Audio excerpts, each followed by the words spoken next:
Congdon.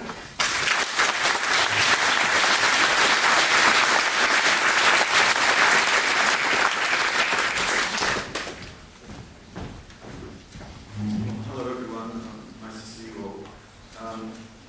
There's sometimes good on these occasions like a preacher, and I'm going to start with a reading. If we are to remain secure and prosperous in the new century, the British body politic has to ensure that it does not lose sight of the value of being a leading player in developing in the international system. I hope it is clear that the economic, physical, and ethical well-being of the UK remains rooted in international engagement.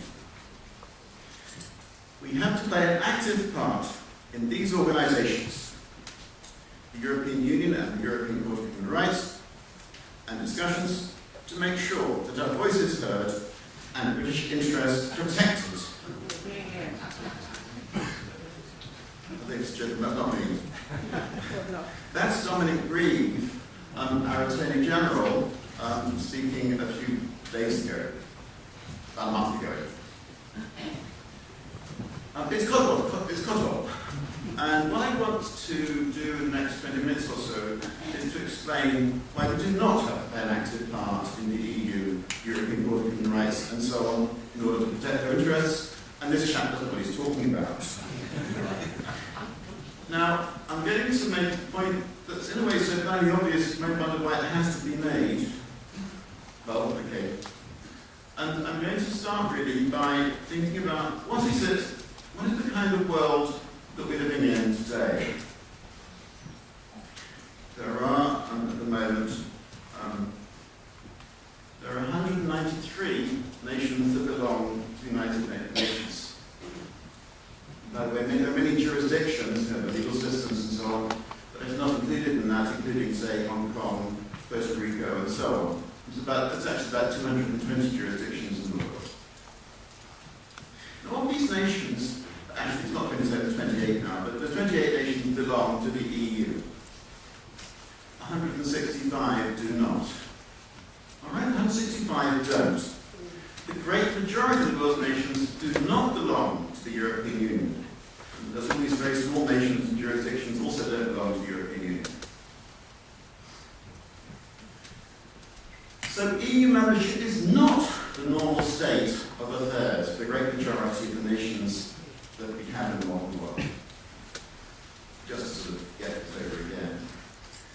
The proposition that if we leave, somehow it becomes some sort of outcast, some sort of being peripheralized, on the periphery and marginalized, the rest of it. Look, most nations of the world don't belong to the European Union. So the proposition that we leave the European Union is simply the proposition that we become like the great majority of the world's nations. And why is that so controversial or difficult? Dominic Grieve, aren't you aware that most nations in the world don't belong to the European Union? They don't belong to the European Union. Are they, therefore, somehow, is their economic, physical, ethical well-being at risk because they don't belong to the European Union? These 165 nations? What utter rot! What I also want to do now is to talk a bit about the evolution of the United Nations membership. The UN began just after the Second World War, of course, 1945, with a bit over 50 members. So, in the period since 1945, membership has increased by about 140 or so. And when I'm about to show you, you'll see a list of all these nations and when they joined and so on. And you'll notice that some of them have a certain colour. What we can't see them all, set it back, what we can't. But those that have got a certain colour were in some way related to Britain because we settled there, because we colonised, because we protected, because we ruled them for a time, or whatever. So going from 1945 through to 1950, these extra members, Burma, Israel, and so on. This is from 1950 to 1962. Lots lots and lots of, not pink by the way, they had the purple, but there we are, the same sort of colour. This is 1962 to 1971. This is 1971 to 1984. This is 1984 to today.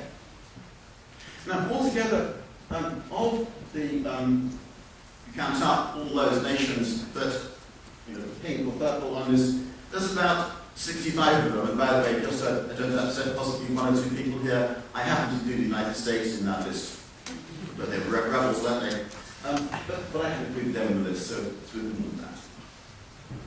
Now look, all these nations, as at one time, were related to us and were governed from London, and they now are independent. The notion that we can't become like the other nations of the world, when 65 nations have happily ceased to be ruled from here, is balmy. Most people in Britain do not want to be governed in Brussels. They do not want their currency organised from Frankfurt. They don't want their legal judgments to come from Strasbourg. They want all these things done in London because we're British. And that's why we don't have to belong to the European Union, and this stuff from Dominic Green is complete tripe. The notion that the 21st century depends upon belonging to the European Union is contradicted by the simple fact that most nations of the world do not belong to the European Union. Now, one wonders, in a way, quite where all these people are coming from, and the point is so blindly obvious that. Anyway. Before I move on, today we're going to be talking mostly about leaving the European and how we do it. I just want to come back to, if you like, the sort of more. That was the real point I wanted to make this morning. And so when we get this sort of stuff in debate, that, ladies and gentlemen, is the answer. Most nations in the world don't belong to the European Union, and they're absolutely fine. Okay? A lot of them, by the way, used to be governed from London. They've left. Most of them sort of returned with us. Fine. There's no reason why we can't say bye-bye to government from Brussels, having had legal decisions from Strasbourg. We've never joined the currency unless the currency runs from Frankfurt and so on. No reason at all. Just be like Canada or Australia and so on. Let me just now, before I, and then there's some sort of more kind of housekeeping points, if you like. The Canadians have just reached a free trade agreement with the European Union. Okay? That's all we want. If Canada can have a free trade agreement with the European Union, so can we. And that's all we want. Okay? The EU has negotiated free trade agreements with the United States, with Japan, maybe with lots of other countries. Personally, I prefer negotiations on a multilateral basis and the World Trade Organization. But actually, there are free trade agreements being organized with the EU and many countries around the world. Okay, that's in a way all we want. That's all. The fact that that is so is telling us we certainly can leave the European Union, remain friends with the European Union, have free trade with the European Union. Those things can survive. All right? And the fact that this has happened the last few weeks gives the game away entirely. Let's make two more points before I finish. One is, there's been a lot of talk today about Article 50. Look, most of the nations that got independence from Britain had no plan, no treaty organised before they did this. They sought their independence, they achieved their independence, achieved is the right word, they achieved their independence, we remain friendly with those nations, we have, as far as we can have, free trade. Britain's always wanted free trade with other nations. Got free trade with those nations, no problem at all. We should not feel constrained by previous treaties agreed by our governments. We should not feel constrained in that way. It is not necessary to comply with the Lisbon Treaty, Article 50, and so on to secure independence from the EU. I'm wonderful about the Brexit prize and so on. As far as I'm concerned, in a bargaining situation, you don't give your bargaining chips away before you start, and Article 50 is part of the bargaining. I want to make that point. The main meaningful points about Article 50 are that there implies an exit fee of about 20 or 40 billion pounds, 20 billion pounds net, 40 billion gross. I agree to Article 50, you agree to the exit fee. And ladies and gentlemen, be very careful what's going on here. If you accept the legitimacy of Article 50, suppose that the period of negotiation for departure, currently 2 years, why is it 2 years, by the way, it's arbitrary, suppose that's extended to 10 years, or 20 years. Once you agree the legitimacy of a treaty of that sort that says how you can leave the European Union, you accept the ability of them, the Europeans, you accept their ability to choose whether you can leave. Therefore, do not think that Article 50 is automatic. I'm sorry, this has made absolutely clear. You know, my view on the word go. Let's please remember the world we're living in. We are a great nation. We have, led modern civilization in many ways. This is the 21st century.